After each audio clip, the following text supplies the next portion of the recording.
I'm not doing this to hurt you. I know. We are friends. Yes, we are. I love you. I know. I love you too. I love you more. You had 3 days to make the transition from evil to good, from playing Norman Bates, wrapping that show, Bates Motel, and going into The Good Doctor.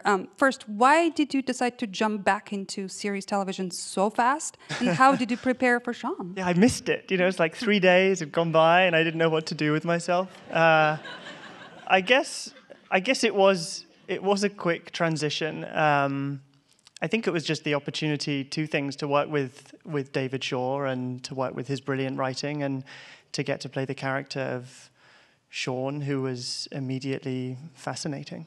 How was the first time playing Sean in the pilot? Because it was a brand new character and I know you didn't film speaking scenes right away. Just tell me how it was.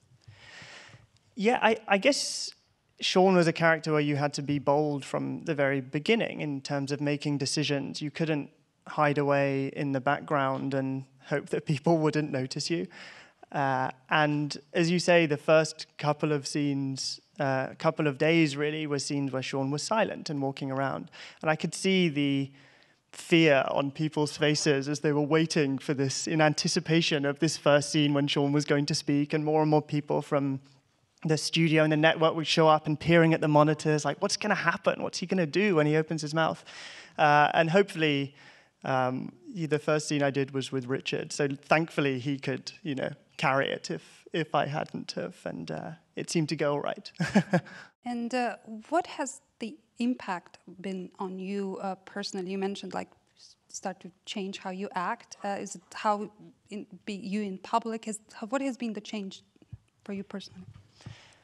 I think that Sean is probably a better person than me. I think he's less cynical. My British cynicism, I think, is certainly lessened, having been able to inhabit Sean for so long, or at least I'd like to think so.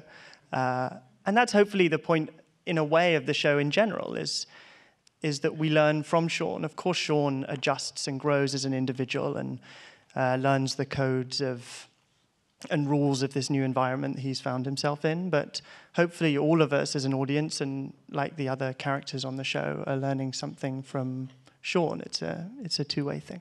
What has been the most emotional scene? It's obviously it's a show that pulls on your heartstrings, but is there a specific a scene that it was really hard to film or hard to watch?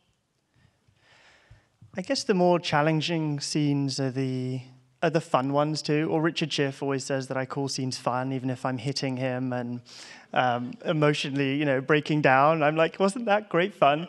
There's a scene in the mid-season finale when, Sean's quest for independence has reached this climax, and he sort of turns on himself and starts hitting himself, and that was, I guess, heartbreaking to film, but fun. I mean, that's why you do it. That's the joy of getting to act, really, is to throw yourself into situations and give, everything that you can. A little bit more you can tell us about where Sean and the show is going next season?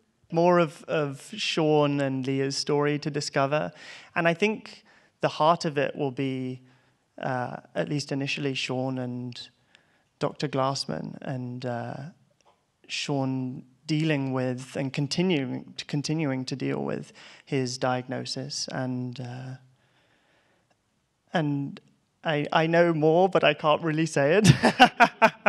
But yes, it's gonna be a really good season, and you're writing exciting. one episode and directing two, or yeah, I'm writing one, and I'm getting to direct another one as well. I'm not sure whether they're the same ones yet, but yeah, I'm really excited to be a part of the writer's room, as I got to do on Bates Motel as well, and I'm grateful to David for giving me that opportunity.